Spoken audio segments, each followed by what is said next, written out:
Welcome to Life in the Pit, a podcast about the lives and adventures of instrumentalists within the wonderful world of musical theater. And now, here is your host, David Lane. Hello, friends. Welcome to episode number 70. It is great to be with you today. I'm really excited about today's episode. And first of all, I just wanted to go ahead and say, let me know if you're going to be at NAMM next week. I'm going to be at my first NAMM in Anaheim. For those who don't know, that is the National Association of Music Merchants. And basically, if you're into studio gear, especially like if you own a studio or if you are a music retailer, this is the mecca for you. This is the huge place for you to go. And I'll be at my first one. I was supposed to be doing something with the Music Teachers National Association that ended up getting canceled. But I already had my ticket, so I'm going there. I'm looking forward to it. If you're a listener of the show and you're going to be there, I know it's a huge place. But send me a message and see if it's possible for us to meet. I'd love to hear your story and just connect with you that way. So let me know if you're going to be there. Also, if you have any friends that would like to check out this podcast, but for whatever reason, they just say, I don't listen to or I don't like Apple or Spotify or Stitcher or Amazon or YouTube or any of the other places where they can find the podcast. We have just been added to Player FM and Samsung Podcasts. So 2 more options where you can find Life in the Pit each week. So if you have friends that might be interested in these episodes, please share that with them. It's wherever they would like to listen. Before I tell you all about my guest today, I just want to remind you about the Fonz website. And I've started playing around with my own account. And one of the things I find really helpful as somebody who, for example, is going to be in Anaheim next week, I've got a conflict on the 3rd week of June. I'm going to be around my house, but I'm not going to be able to teach. And I just got done with a month of doing Into the Woods, where I had to reschedule a lot of lessons. Well, I love how easy Fonz makes it to reschedule those lessons, or not even reschedule, but you could just say I'm not available. And once you've done that, this is the really cool part. It'll send out emails and texts, depending on how they've set it up in advance, your student, notifications or reminders that there either is or is not a lesson on a certain day. I love how it can be flexible with your schedule and really how it communicates with each student so that you don't even have to do that. You set up your parameters, you make it easy for them to set up their parameters, and Fonz does the work for you. And that's the whole purpose of it, is to save you time and to give you the flexibility that you need as a pit musician. So you can try it for 2 weeks for free and check it out. There's a link in the show notes and there's a link on my website. So please go check that out and see how Fonz can make your life easier if you are also a private teacher, or if you do anything where you collect per service and you're in control of that rate. My guest today is Angela McCuiston. She lives in Nashville, and she is a pit musician. She plays flutes, alto flute, piccolo, but she is also a personal trainer who is dedicated to helping musicians with their strength training and also helping them to prevent injuries.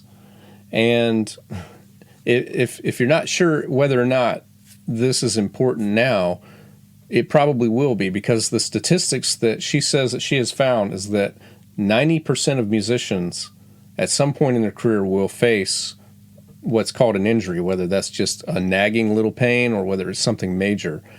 And she has specific exercises for each instrumental group, and she has a lot of things that you're going to want to hear, but you're also going to want to check out all of the resources she has online afterwards, which I will put in the show notes and mention at the end. But without any further delay, here is my conversation with Angela McCuiston. It's my great pleasure today to be talking to Angela McCuiston. Angela, thank you for taking time to chat with me today. Absolutely. I'm delighted to be here. Thank you for asking. So I'm sure I will have covered this in the introduction, and it'll be a little bit redundant, but it's always nice to hear from the guests themselves. Where do you live, and what is it that you do? Sure. So I live in Nashville, Tennessee, Music City, USA. Mm-hmm. And I got my degrees in musical performance. I'm a flutist, mm-hmm. but I wanted to do something a little different. I never wanted to pursue a full-time orchestra job or teach at the university level full-time. I felt called to go in a different direction. So what I did is I ended up finding a way to marry my two passions of music and fitness together. Yeah. And I found there's a real need for what I do, and we'll talk about it, I'm sure. But What I do is I'm a fitness specialist for musicians. So I specialize in overcoming and preventing overuse injuries in musicians through strength training. Great. And I'll go ahead and mention this off the bat, just in case I make any slips later on. And just also so the listeners know, because I think a lot of times people just throw in the word physical therapist, but you're not a physical therapist. You're a personal trainer. So. Okay. Right. So where that I get that a lot, honestly. Right. So you're a physical therapist? No, I'm not. Physical therapists go to school for it's a completely different thing. Right. Then again, what I do, I'm a corrective exercise specialist, and a lot of those things that I do with people overlap with physical therapy. There's a lot of the same exercises and such, but I am a personal trainer. Right. Right, yeah. Right. Well, it's important to make those distinctions. I mean, I had someone on one time, who is a financial coach, financial advisor, and and anytime a question of taxes came up, she's like, "I'm not a tax preparer. I'm not a CPA. You need to talk to someone else about that." So, exactly. Yeah. So So if I anything I ask, if that's a therapist question, I think that's helpful to know, just so that if someone has that question, they direct it to an appropriate person for that. So absolutely. So every modality has their scope of practice. Right. What you can and cannot say and do within your scope. Right. What I seek to do with Music Strong, which is my business, is to provide a holistic approach. So we have a team of people that help musicians. Right. So if there's something that I can't do, like yesterday we had a cellist that we were helping, and I brought in the physical therapist who helped figure out, it's your bicep here where it inserts blah, blah, blah, blah, that's causing the problem. So when she was able to diagnose that, and she can offer things like dry needling and cryotherapy, well, not cryotherapy, long story, but she can offer things like dry needling and manual therapy and stuff like that. And then she looked at me and goes, yeah, you need strength and blah, blah. So you do your thing. So I can take that muscle imbalance into account now that I know what the problem is. Right. And, strengthen the muscles the way they need to be doing. But musician wellness is better as a team approach. Right. Always. Because there's no one size fits all. Right. Some people love acupuncture. Some people think it's woo-woo. Some people love, some people love chiro and massage and PT and blah, blah. And some people are like, no, I got time for this one thing, but maybe we can add in this, I mean, everybody's different. And so that's what we really strive to do. Right. What led you, just taking from college, we're going to come back, we're going to talk about some of your pit experience after, but what kind of led you to just becoming a physical trainer? What were some of the steps along the way? Oh, gosh. Yeah. So I've had 4 playing related injuries as a direct result of being a flutist and a piccoloist. Right. And my first playing related injury was, I think I was 16. I went to Interlochen Arts Camp, and I went from anybody who's been, I went in the mid 90s. So anybody who's been in that same time period, I can't speak before or after, but knows it is intense. And at that point, it was 8 weeks. And I went from playing, I don't know, like 2 or 3 hours a day, for fun, because I have talent. And like, as a kid with talent, you just kind of skate by. Yeah. And you apply yourself as much as you need to. And then I got to Interlochen and I went, oh no, oh gosh, the bar is way higher. I got to apply myself. Yeah. And so I went to playing 2 to 3 hours a day to 8 hours a day for 8 weeks. Yeah. And with no physical preparation whatsoever. And I ended up with some severe tendonitis in my left forearm. So I get back home and I go see the bone and joint clinic, before your spring physical, your fall physical, before you go play sports, which I'm terrible at. That's why I pick up heavy things. They don't move. There's no hand-eye coordination involved. So I see the bone and joint doctor and he says, yeah, you've got tendonitis. You should quit playing. And I'm like, I'm 16. I have auditions. Honor bands are coming up. Mm-hmm. No, not an option. Right. But, whatever. And he said, well, we'll go physical therapy and, we'll give you a shot if that doesn't work. And I'm like, I will do anything to avoid a shot at that point. I'm like, oh, whatever. So physical therapy helped. And lo and behold, when the volume of work came down, I didn't quit. Mm-hmm. But I mean, that was my first encounter with a doctor who said, just quit playing. Right. At 16, just stop. Like it's a hobby. And at that point, I'm in high school. It's not a hobby, but I had just been to this elite camp that you don't go to necessarily just as a hobby. This was a serious commitment. And I already knew I wanted to do this as a lifelong something. Right. So fast forward to graduate school, I started lifting weights in the gym and I had no idea what I was doing. I just absolutely loved what I was doing. I loved lifting weights. I loved being strong and feeling like in control of my space. But I didn't know what good form was. I didn't know what I was doing. Yeah. And one day I'm doing an incline bench press with dumbbells and I felt a sharp pain behind my shoulder blade. Mm-hmm. And long story short, I go to health services and they say I need to stop playing and maybe get some massage. And I was like, I'm in school for performance. Mm-hmm. That is not an option. Like, this is really what you give me? They were very not helpful. They gave me some muscle relaxants, which made me fall asleep in class, which when you're in a class of 3 people, that does not go over well. Right. So this kind of scenario repeated over and over. Tendonitis, I tore a muscle in my back. I ended up with another muscle imbalance, cramming for an audition for the President's Own. This was on piccolo. Mm-hmm. So it has to do with, it's not necessarily the weight of the instrument all the time. It has to do with the posture and the imbalance you can create from overuse. And that's exactly what the doctor told me after he told me to quit playing. And I said, no, because your plan B is, because I have an audition next week, give me something else or you're fired. Actually, give me something else and you're fired. Right. Yeah. Which he gave me a cream and then I told him he was fired. Yeah. It was like, whatever. But he basically said, and this was the pivotal point, this third injury, he said, what happens is you have a muscle imbalance between your chest and your back. And it's mostly on the left side because I was having trouble breathing. I couldn't put my arms down. I went from 0 hours a day to 4 hours a day cramming on this tiny instrument. So think about that posture. It's really, it's internal. It's very close to your body. Mm-hmm. And he said, what's happening is you have a knot in the muscle, your chest muscles, and it's pulling the muscles of your back and they're so weak, they're spasming. And that's the problem. And he said, ordinarily, because the compensation is so severe, I'd give you a cortisone shot right in that trigger point. But the problem is that trigger point is right over your heart and it would probably kill you. Mm. I said, wow.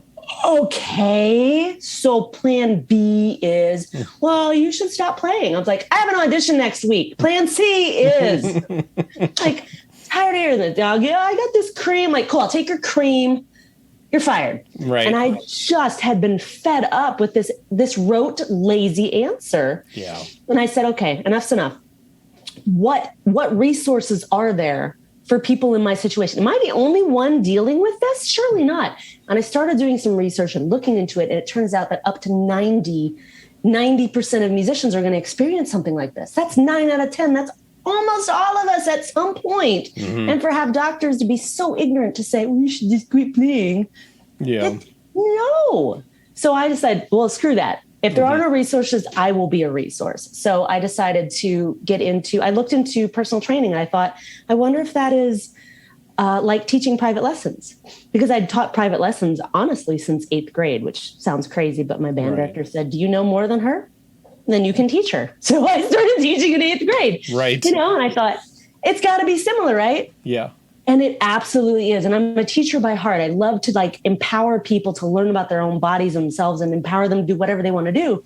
So I got into personal training and thought, oh my gosh, this is great. So I gave a presentation at the Florida Flute Association convention on strength training for musicians to a packed room. Mm-hmm. And someone said, my arm goes numb when I play. And someone else said something else. And I was mobbed by these people. And they said, well, do you travel to give workshops? And I thought, no, but I could. Right. And so Music Strong was born. Nice. Nice. Yeah. So I hardly know a musician that doesn't have something. I have kind of a laundry list of things that I've worked on as a keyboardist. Sure. And it's like I just spent a week as a conductor, and I was like, well, I really felt it in my right arm when I was done, because I think I figured out at some point I had conducted, it was like, 40 or 50,000 beats that week, It's my gosh, conductors. Yeah. I don't know how your arms don't fall off. Right. But I started thinking about things like, if I get my posture right, I can let my upper arm hang down, and then I'm not putting so much pressure. But I'm old enough and experienced enough that I have to think about those things. Like, I had to stop myself from raising my shoulders when I was playing the piano because neck pain, and I still have neck pain that pops up every now and then, like pinched nerves and things. But so each instrumentalist I know has their own particular things because of different angles and different habits. Is there one or two things that you say is pretty common for most musicians that you come across, like drummers and flutists? Are there things in common? Yes. Okay. The short answer is most of the muscles on the front of the body are tight. Yeah. And don't cause a lot of pain. Most of the pain comes from the back of the body, which is stretched and weak. You have low back pain, pain behind the shoulder blade, pain at the back of your neck. Right. Yeah, they're all on the backside. They're caused by, think about it, everything we do in life, not just playing an instrument. Nobody plays an instrument to like the rear of their bodies. Right. Nope, none that I can think of. I mean, like accordion kind of comes close as you come in and out, but like other than that, not really. Everything we do is in front of our bodies. Right. So, yeah, we've got that imbalance, which is exacerbated by our daily lives. Yeah. We eat, we drive, we're on the computer, we text. Everything we do is in the front of our body. We don't do hardly anything in the back of our body, much less the sides. Right. Unless you're outside gardening and such. I mean, that's, my gosh, yard work is serious work. Don't let anybody poo-poo that. It'll make you sore. Yep. Especially if you live where I live, where it's all clay. Right. So don't dig a hole in the ground. It won't happen. Right. But by and large, I mean, I see, and that's a generalized statement, but I mean, I see a lot of people with what's called upper crossed syndrome. So you have the head coming forward and the shoulders rounding forward. So it means your chest is tight. You get what I had when I talked about the piccolo injury. Chest is tight, pain behind the shoulder blades because it's weak, right? So we get that a lot. You get lower cross syndrome, which is where the hips tilt forward. So we get pain in the lower back because the hip flexors are tight. You're sitting on your glutes. They're not doing a lot of work to extend your hips. So we see that a lot. Besides, I would say the number one muscle that is tight for just about every musician I've seen, and let's see, this week I've dealt with an audio lighting tech, a bass player, a cellist. This is off the top of my head. All of them had tight chest muscles, weak upper back muscles, all of them, right? And then the second thing that comes up is an imbalance in the forearms. And this is something that we think about a lot. Right. Going back real quick, with the chest, a lot of that can also stem from having a weak core. So I don't mean like your six-pack abs. I mean like the non-sexy guys underneath the six-pack. They tend to be kind of weak, which if you have pain in your low back, that can translate to a hunched posture of some sort, except maybe for timpanists, just by the nature of how they sit. But, so that's something I see an awful lot. But when it comes to the forearms, I see a lot of overuse in the forearms for obvious reasons. And especially with guitarists. Yeah. What I see a lot of is it's just overuse. And when we say overuse, what we're meaning is you're placing too great of a demand on the body in a short amount of time for the body to be able to handle that demand.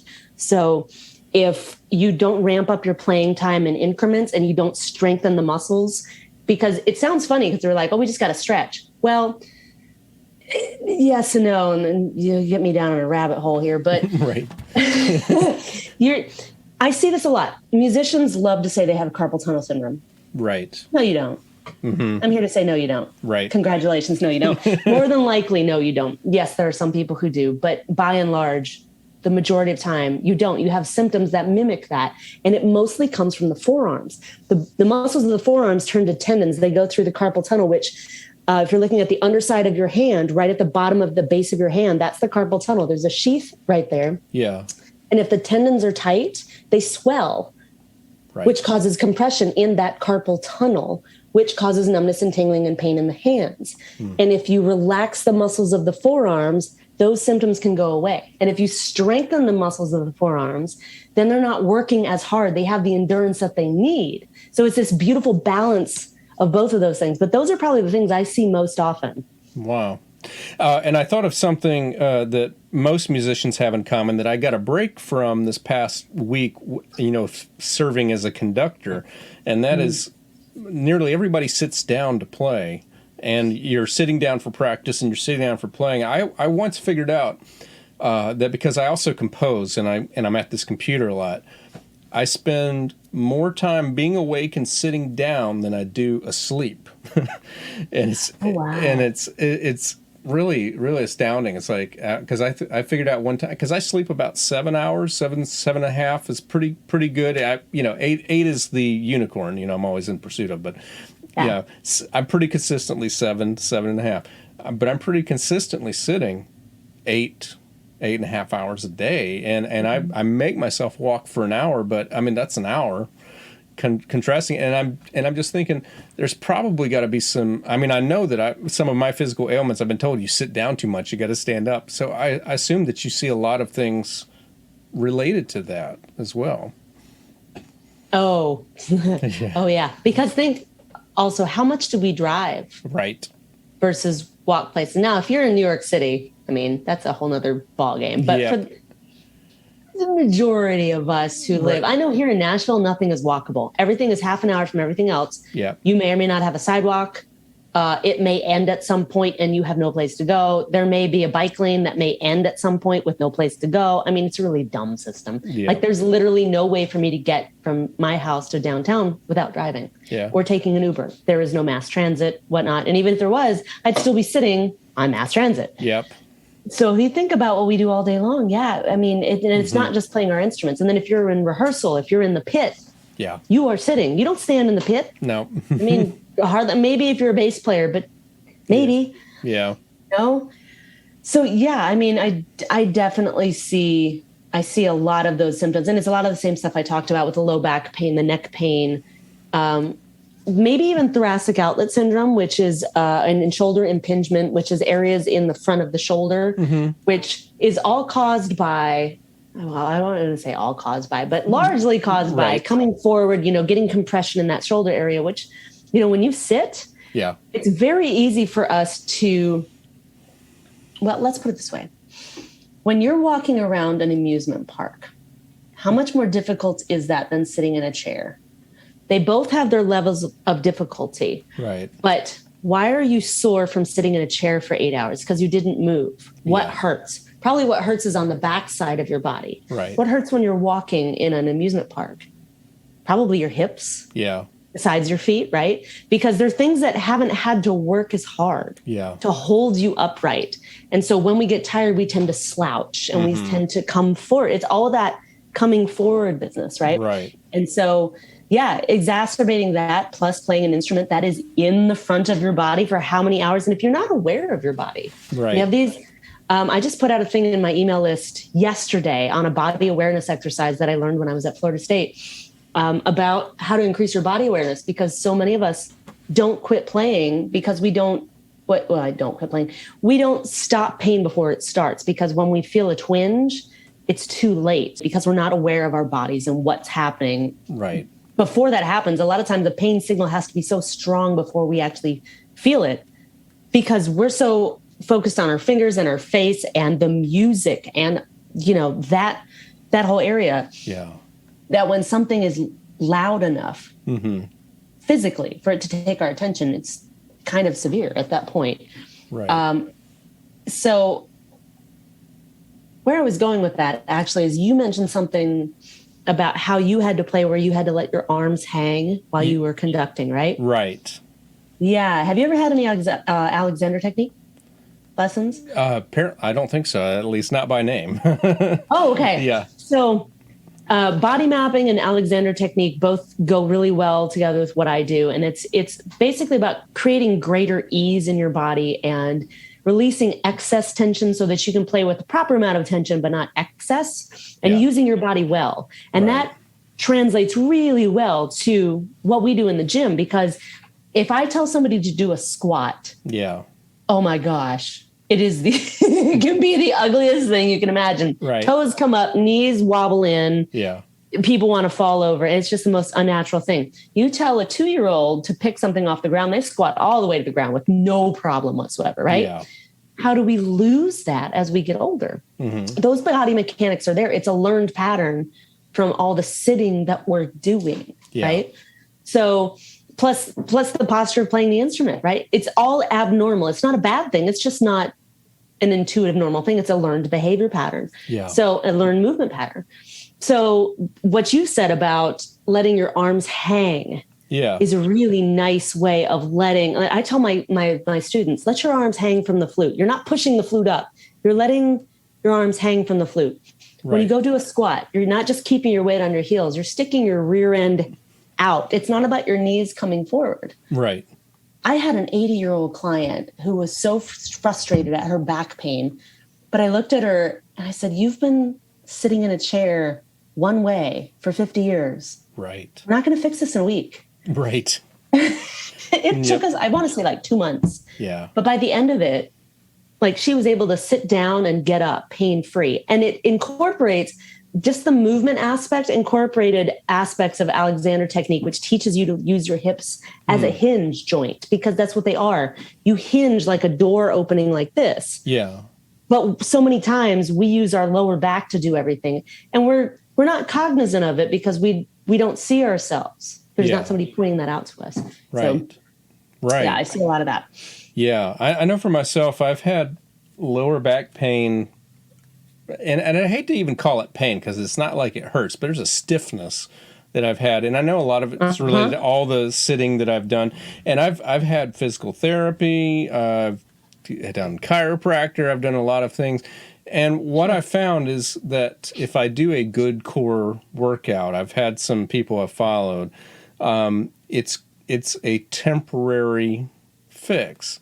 And if I if I don't let more than like 2 days go by, it stays manageable. And actually at times I don't even notice it. But as soon as I, let 3 or 4 days or more go by between workouts, it's back again. And the problem is because I might stop working out for a few days, but I don't stop sitting ever. Yeah.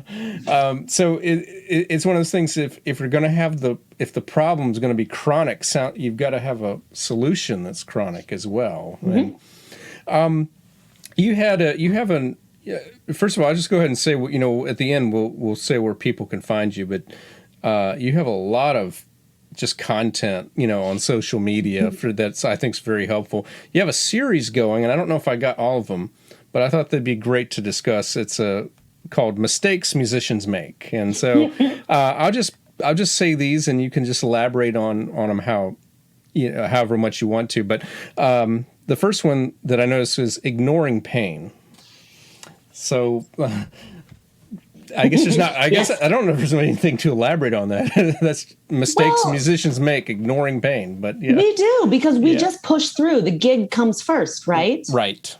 No, it doesn't. Yeah. We come first. Yeah. And how many people went but at that statement, right? No, we are a slave to the music so many times, right? Yeah. And that this is a bigger, broader problem, because as musicians, we're taught you'll always be broke. Mm-hmm. You have to work for the experience. Be grateful for your $100. I mean, it's insane. Yeah. Right? Right.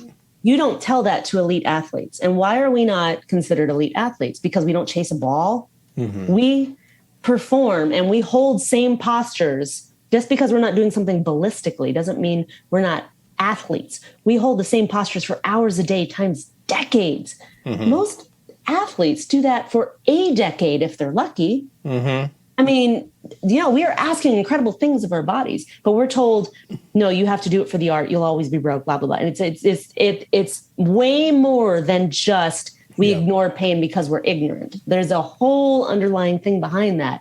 And it just, that really grinds my gears. It's I hate that because it's so not true. Right. It's so not true. And, I think if we were back in the Baroque period or, another period of time, they would have looked at us like we're crazy. Like, why don't you have a patron? Why aren't you making millions of dollars? Like Michelangelo was not a starving artist. He was incredibly wealthy. Yeah. What? Huh? What? It's this weird mindset that we have. So what we think, going back to the simplistic part of that, so we don't, spend all day on it, is that we just have to get through the gig. Yeah. Yeah, but then there's another gig. And then there's another gig. And we always have to keep taking the gigs. Mm-hmm. Well, yeah, plus you want to keep taking the gigs. You want to make money. You want to play music. Right. But if you don't put yourself first and you don't pay attention to what's going on and you ignore that pain's there for a reason. A pain is a signal, right? It's trying to say, hey, something's wrong. Like if a light bulb is off in your house, well, you can only ignore that for so long until all the light bulbs die and you have no light. Right. Same kind of deal. Right. So when instead of ignoring that pain, if you take care of it and prioritize yourself, you catch it early. It's like cancer. You catch it early, you can do something about it. You don't want to be at the end of your career and people are like, well, this is chronic. You have to quit playing. I know too many high level musicians who have given up their careers because they ignored pain, but it was mostly because they didn't know what to do about it. Right. And that's not okay either. That's a whole nother thing, like in the system. Why is this not being taught in music schools, in private lessons? Why are you not taught about your body? Why are you not taught how you move? Why are you not told how to keep your body strong? Right. And, I mean, we're just like, well, I'll get some Alexander lessons. I mean, it's super vague. Or maybe you should just stretch. Stretch what? Yeah. That brings up a memory. I didn't go to a quote unquote conservatory for undergrad. I went to a general college, that had, or university that had a music degree, and we had to take general courses, and we had to have 2 PE credits. Well, likewise, me and my friends were all like, what's easy? Archery, maybe golf. I actually took weight training because I was, into that for a semester, but it wasn't that you should actually do this because it'll help you as a musician. It's just, it's like, your science or your math, you gotta get that credit.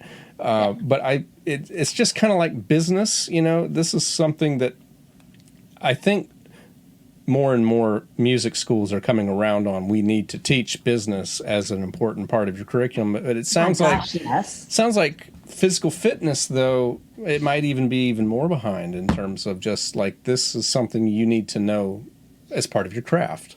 This statistic of 90% of musicians will experience playing-related pain or injury during the course of their musical career has been around for decades. Yeah. That means nothing is being done about it. Yeah. Why is that okay? Right.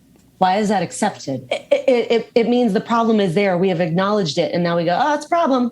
Okay, there's a meteor hurtling towards Earth. If you guys saw the recent movie that came out, oh, okay, whatever. Yep. Doesn't make the problem go away. Ignoring pain doesn't make the problem go away. Yeah. You can't just hope, right? So I work for Trevecca University. I'm an adjunct flute professor there. And actually the dean of that music department has, I'm going to say it wrong, so I'll just say he has something to do with the accreditation. He's the guy in charge of accrediting music schools. Yeah. And in the NASM accreditation requirements, you have to show how you're keeping musicians healthy. Yeah. And so I've talked to him recently, like, this has to be more than just you have to give them a piece of paper. You have to show that. You can't just say you should wear musician earplugs and here's a link to Amazon. You need to give your musicians some resources.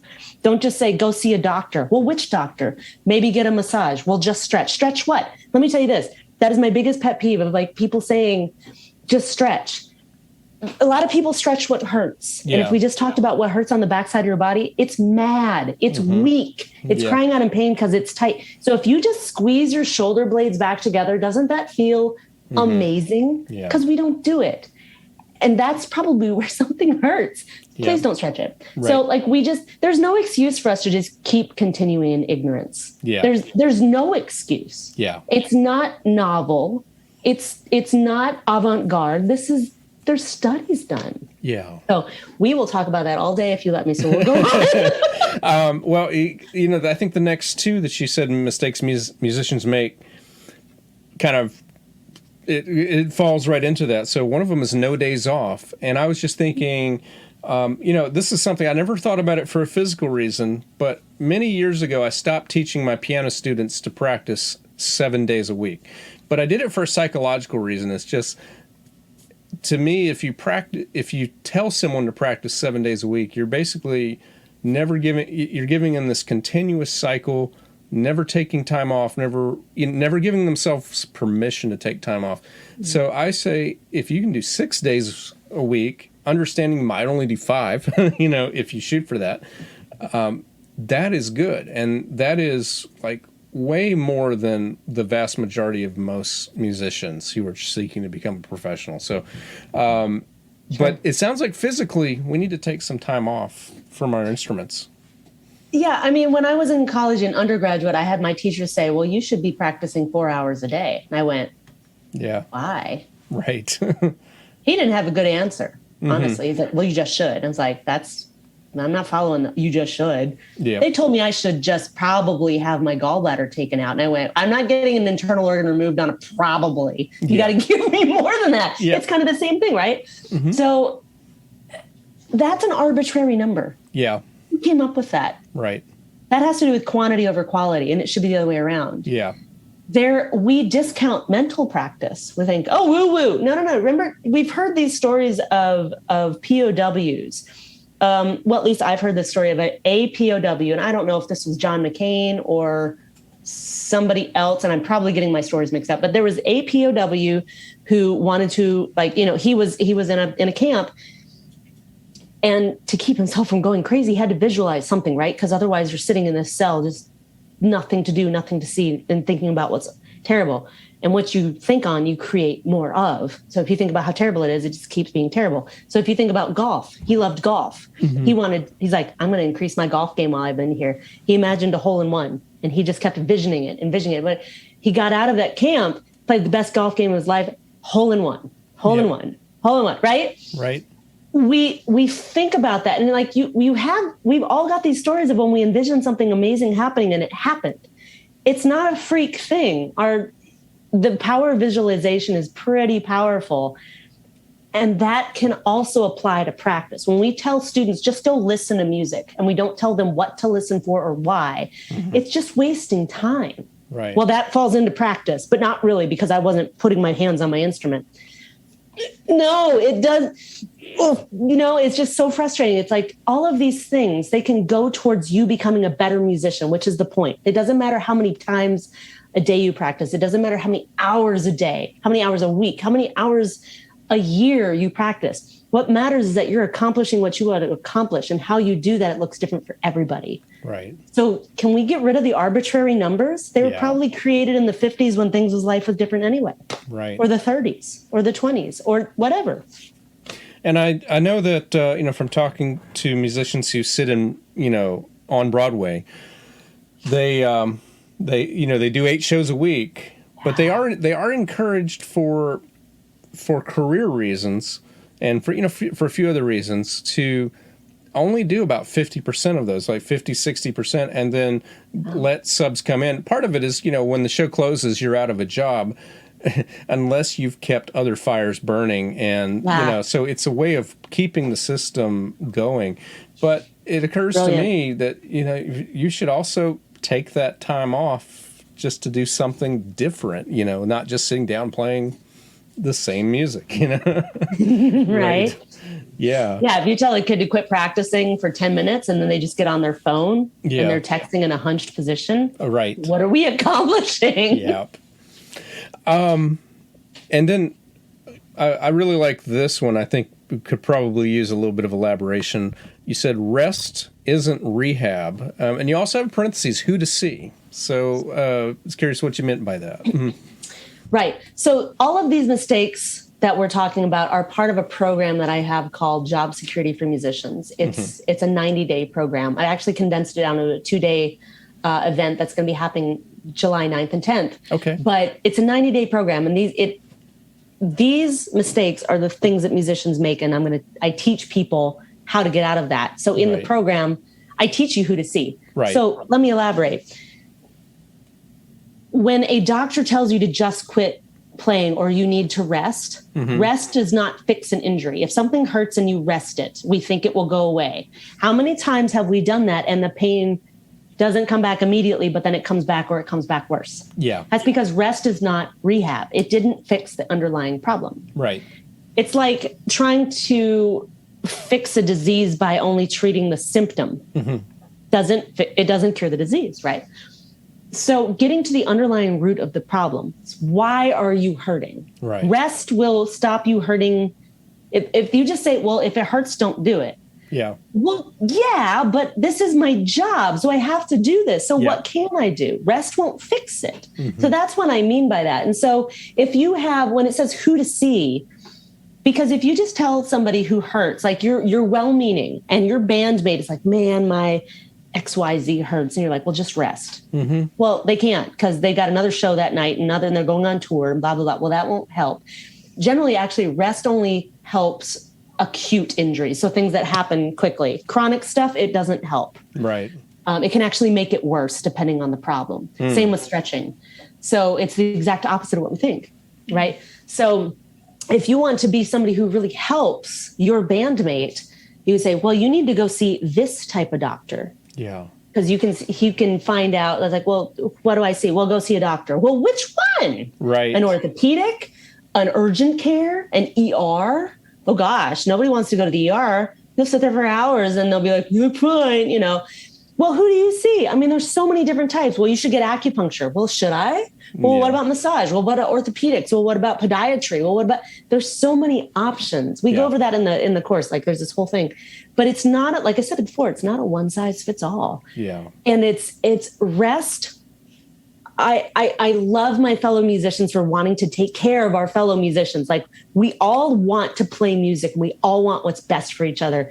But we're so ignorant, we don't know what to say. So we're like, well, you should rest and you should ice. No, you shouldn't. Do not ice your problem unless it happened quickly. Yeah. If it's an acute injury, ice it. If not, you might be hindering the problem. Yeah. You might be hindering healing. Do not ice without understanding what's going on. It's exactly the opposite, right? Right. So even the rest, ice, elevation, rice, remember the protocol we learned from? That's outdated. They're saying that's not good anymore. So please don't say that. So that's what I mean by that. So rest won't fix your problem. You have to be proactive in finding out what the issue is. Right.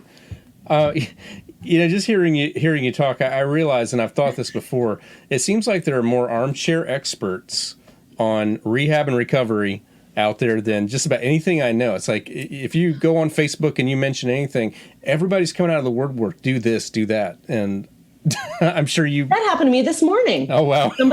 Somebody tagged me and said, hey, Angela could help you. And it was this person who's like, I hope you're seeing a doctor. Yeah, well, which one? Oh, go see an acupuncturist. I mean, like, these are little things like, great. Acupuncture works amazing for some people, but not for everybody. And also she was just wanting to modify her playing setup, which great. So I sent her videos of alternative head joints that I had actually done. She's like, I don't think there's been a video done on these alternative head joints that aren't straight. And I was like, I got 3. Here you go. I tell you all about the pros and cons. Here they are. And here's a presentation we did on those things. Yes, they are available. Yeah. It's just, it's slow getting that stuff out, but everybody just wants to go, oh, me, I know the answer. And a lot of times we don't. Right. And we mean well. And, and it may be that the person who says that had a problem and that solution worked for them, but not everyone has the same problem, and not everyone responds the same way. So, bingo. That's exactly it. I think one more on this category that I'll address, because I think this will really hit home with a lot of people, is mistakes musicians make not having a pre-performance routine. And I'll just raise my hand, guilty. I don't think I have a routine, but it's really made me think I should probably develop one. Well, I mean, this would be getting into some instrument specifics. So maybe we could, I don't know, maybe I'll just pick a random one here. We obviously, I'm a keyboardist. We've talked about that. We've talked about some obviously flute, but maybe, I don't know, guitarist. What's something that they might do for a pre-show routine, like some things? Sure. So you've heard that, you don't want to stretch things before you use them, and that there's a whole lot of stuff that goes into that. Yes and no. So what you want to do, and again, I help you identify all of these issues in that program I talked about, the job security program. Right. But if you know which muscles tend to be overactive for you, you can get them to calm down before you play. Then you activate the ones that are weak. Yeah. And then you go play, and then say you played a 3-hour set, and you have these tools in your tool bag that when you have a break, that 10-minute break at the hour and a half mark, that's supposed to help you out. You have some things that can help you plug along until you get the end. And then you can really stretch and relax the overactive to keep things mitigated and calm down. So we'll say for, because I don't want to get into too many specifics. If you go to my YouTube channel, there I have an instrument specific workout for every instrument except banjo, accordion, and steel guitar. And I'm thinking, instrument technicians. I'm working on that. Right. So, but if you're a guitarist, an oboe player, a timpanist, harp player, whatever, that workout, it's about 10 minutes long. It's on my YouTube channel. You can check it out. Okay. So thinking about the guitarists that I've helped recently, these things may or may not help you, but by and large, I would check them out. You need a lacrosse ball, and you're going to take that and you're going to press that into your chest muscles looking for whatever is tight. Okay. We want to relax that. Depending on your posture, you might have some muscles in your neck that are tight. So you might tend to be looking down a lot. You might tend to be hunching your shoulder. This is the thing. Now that I think about it, it's really hard to say that, because depending on how you play your guitar, are you classical? Right. Or are you electric? Do you play it low? Do you play it high? How do you sit? Do you stand? So it's hard to be really general about that. But if you take note of, think about your upper traps. If you shrug, those are your upper traps, and you press in there, and you tend to notice, do you have pain on one side? Yeah. Okay. That's probably the side we should check first. Right. So more than likely, your upper traps are going to be tight. So you can do a stretch to the side, and all of these are on the YouTube channel. So upper trap stretch, a chest stretch. You can do something called a prone T, which I say is like the Brazilian Jesus. So if you do this right, you know the statue of Jesus in Brazil that's standing on the hill, the Christ the Redeemer. So when you do this exercise correctly and your arms are out straight, you should look like Jesus. Right. So look like Jesus when you do this exercise. But you hinge from your hips and you squeeze your arms out. So you're pulling your shoulder blades together. It's amazing how heavy your arms are. You don't need equipment. In fact, I wrote an entire book about the musician's essential exercises because during COVID, we had no equipment. Everybody was sold out. So I wrote this. Right. And there's a touring, but I'm showing this in the video. But that's what, but we'll put a link in the to back, it. Yeah. So I've got exercises and programs in the back that you can actually do. And it would take a little too long to explain here. Right. But you want to relax what's tight. So probably your chest and your upper traps. You want to strengthen what's weak. Do some external rotations with a band, maybe some prone T's and Y's if you don't have a band, wall slides, all those kinds of things. They're all on my YouTube channel, and they're in the book, which I'm going to be recording the actual workouts in the back of the book. I'm going to be recording those, and they're going to go on my YouTube channel as well. Okay. So if you actually go on my channel, there's something called my favorite it's my favorite backstage workout routine. Right. So those are the things that I do before I go play that will help me be able to just prepare for playing the instrument for, I don't know, I'm a flutist, so I'll play for like 3 hours in a rehearsal. And I can't just do that out of nowhere or I'm going to be hurting, which is how I got the 4th injury. So I know that was kind of a politician's answer, but it's a little specific. That's fine. I did solicit some user questions, and I feel like just going to check out your YouTube page, will answer most of them. But this was one sounded pretty specific. So this is from a keyboardist, and he says, depending on the score, I will sometimes get repetitive strain from accompanying, and I wear my right hand out. And of course, by the time that happens, we're at the run, and I have no time to rest. Any thoughts on this would be most welcome. My current show has a lot of repetitive 8th notes and 16th notes, so I'm already concerned. So just kind of avoiding wearing the right hand out. I don't know if that's a technique thing or if there's some exercises that can go before that to help. Honestly, that sounds like a little more of an ergonomics technique thing. Funny enough, somebody texted me this other day, and I've had several clients train under her as Barbara Lister-Sink. Yeah, that was probably me. Oh, that was you. Yep. That was you. Yeah. I was just watching her and what she said about how you move the hand and such. I'm like, that's brilliant. And she incorporates a lot of Alexander technique type things in that, letting your arms hang, not putting excess motion in the fingers. That doesn't sound like a muscular issue well, it does. It sounds like you're overtaxing muscles in a way that you could probably do with more ease and fluidity without trying too hard. It's more of for example, let me think here. If you let your arms hang from the shoulder and you if you think let is the key word.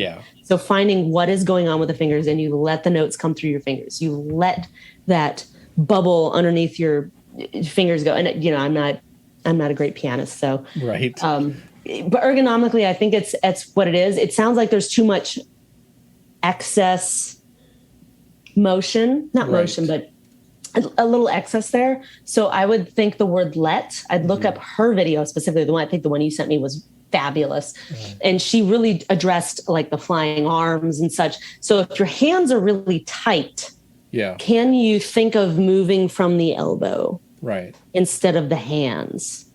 And think, where's the first joint of your fingers? The first joint of your finger, this is body mapping, but if you trace your one of your fingers, you trace it all the way down, you feel that bone, you trace it all the way down to about the middle of your hand, you'll feel this big mass of bones. Right where that connects, that's the first joint of your finger. That finger moves from that joint, not way up here at the knuckle, but way down here. Suddenly your fingers feel a lot longer and fluid. That might be all you need. Nice. And so that is just for the benefit of the listeners, it's called the person is Barbara Lister-Sink. She's actually a local colleague, and her video series is called Freeing the Caged Bird. And if you were to find all the videos and put them in order, it's like a 2.5-hour video, but there are some components on YouTube, I think, that would be very helpful for any keyboardist to definitely check that out. I definitely, while we're talking about physical fitness, I noticed when I was just looking up information about you before we had our interview, I saw that you had a very bad injury earlier this year, and just thought, if you'd like to share about that and just maybe what you've done to help recovery. Sure. So my injury this year was not actually flute related. Right. I've had 2 flute injuries, a piccolo and an alto flute injury. So this was actually bicycle related. Right. And January 1st, I mocked the weather and got lambasted for it. Oh, wow. So I basically said, it's supposed to rain. It's not. And 5 minutes later, it rained on me, cats and dogs. And I got, I'm stuck on a skinny road bike road bike. And I thought, well, what do I do?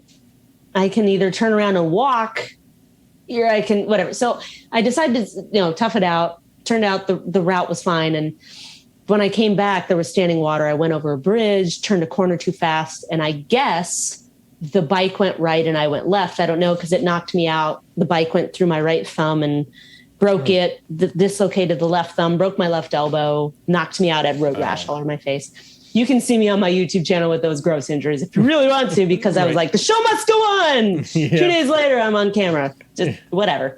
Right. So what I really did for that, I mean, besides, rest is really important. And I will say TBI, a traumatic brain injury, When you have a concussion, there's invisible injuries. Yeah. This is something that musicians deal a lot with when it comes to nerve issues and other things. Don't be afraid to advocate for yourself that you need time. Mm-hmm. And with brain stuff, it can get in a whole different light. But it's okay to say, no, I can't do that right now. No, I can't handle that right now. No, ask me later. I need time. The brain needs time to heal. The bones need time to heal. Just because you look okay, just because I'm not doing anything doesn't mean my left thumb isn't dislocated. There aren't pins in my right thumb. My brain has not completely healed from the concussion, right? So it's okay to advocate for yourself and take that rest and understand, like, away from the computer, away from screen time, away from stimulation and people or whatever it is you need. Right. Also, to recover, what I did is I took a ton of antioxidants, which I know this sounds woo-woo, but look at my face. Yep. I'm normal, right? I had this huge gash. I thought I was going to lose an eyeball. I look fine. I took a ton of antioxidants. I drank a lot of bone broth, a lot of bone broth. Right. I drank chaga mushroom shots, antioxidants like 1,600 milligrams, with the chaga mushroom shots, which I think are amazing. And I can vouch for those on my 100-mile bike rides. You feel amazing. Right. They just clear out, they feel like they clear out the junk in your body and help your body heal. Right. So I did a lot of that besides drinking water, and that was basically it. I took a lot of vitamin D. I took vitamin C. I took a lot of vitamin D and my multivitamin, my cod liver oil, antioxidants out the wazoo, and the bone broth. And within 2 weeks, I looked mostly normal. Wow. Which from the outside. Yeah. So hopefully it sped up the healing on the inside, but right. That's it. Right. Well, definitely, I guess before we just leave this side, we'll say where people can follow you on, after this. But I wanted to mention, because I don't think I said already, you do have a podcast, right? I do. It's called the Tuned and Strong Podcast. Right. Right. You can get that wherever you get podcasts. It's also on my website, so you can download it there. Okay, good. And it's on YouTube if you would like to watch us. Right. Right. I just saw that we're going to have to end soon in just a moment. We didn't really talk about, and I'm bad about this sometimes. I get into such an interesting subject. I sometimes forget to, just ask about pit experience. But let's just talk just for a minute. You did, I think it was a Florida State Opera Orchestra, and you've also done some other theater stuff. Do you still play in the pit? Any chance I get. I absolutely adore pit work. I love it. I did 5 seasons of Florida State Opera Orchestra. Love opera orchestra. Any chance I get, please call me. I love it. It's so much fun. I did a bunch of seasons at the Cumberland County Playhouse, and just freelancing here and there. But any chance I get, I play. Are you strictly flute books, or do you double at all other reeds? Or I know this isn't popular, but no, I don't double. I play flute, piccolo, alto flute, but I have zero interest in learning clarinet, saxophone, whatnot. Yeah. And I really wish I know this limits me, but I get really irritated that I'm expected to know these other instruments when I don't care. Right. There are still...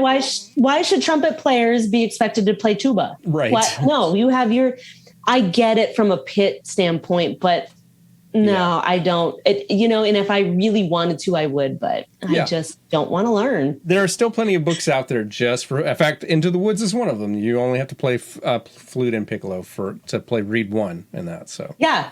So I'm a reed 1 player for sure. So yeah. Let's make sure that we say, where can people follow you on social media and also like in YouTube? Where can people find out more about what you're doing?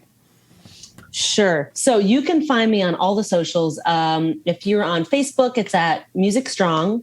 You can also find me, Angela McCuiston, if you want to follow my personal profile. I post things there as well. I have a group called I Am Music Strong. If you'd like to join us, we're all musicians who are really interested in musician wellness and fitness and health-related things. Mm-hmm. On Instagram, which is where I'm most active, is at Music Strong Fitness. You can follow me on Twitter at Flute Angel with a J. Yep. Twitter is, that's Twitter. LinkedIn is Angela.McCuiston. I think that's all the social media. Okay. TikTok is also probably Music Strong Fitness, I think. Right. I just joined. I don't remember. Okay. All right. And also just send me a message of with links for your book and so forth. Absolutely. And I'll add that onto the show notes. Well, thank you so much for taking time to chat with me. This is very important information that, that we just don't talk about. And I don't think musicians really think that it needs to be talked about until they experience pain. So thank you for chatting with me about this today. Absolutely. Thank you so much for having me. I really, really enjoyed it. And yeah, you can find my book on Amazon, on my website, anywhere. And if anybody has any playing related pain or injury questions, please feel free to reach out to me at angela@musicstrong.com. And if you're interested in getting more information and you don't necessarily want to interact with anybody, right, that's fine. You can sign up for my email in my email list, and I'll send you my top 5 exercises for musicians for free and your instrument specific workout for free. So I'll include all of that. And thank you again for having me. I really enjoyed it. And that wraps up episode 70. I hope this conversation has inspired you to keep pursuing or maybe even get started with some strength training. I know we all get busy as freelance musicians and think I don't have time for that one thing, but this is important. You need to make time for this because it's not just for your health, it's for your career. You want a long career, and good physical health that is conducive to your instrument is certainly part of that. So you'll find a lot of the things we talked about in the show notes, so definitely be sure to check that out and go follow Angela. She is posting all the time. Great content I think you'll find very helpful. As a reminder, if you want to follow what's coming up next, be sure to follow us on Instagram, Twitter, or Facebook at Life in the Pit Pod. You can follow me on Instagram at David Lane Music or on Twitter or Facebook at David M. Lane Music. As always, a special thanks to Mark Parolo for his cover art and to Bill Cisna for providing the introduction to this podcast. The theme music is composed and performed by David Lane. You can find out more about the podcast, leave feedback, or leave a donation at lifeinthepitpod.com. Please rate and review on wherever you get your podcasts, and please share with your friends. Thank you for listening.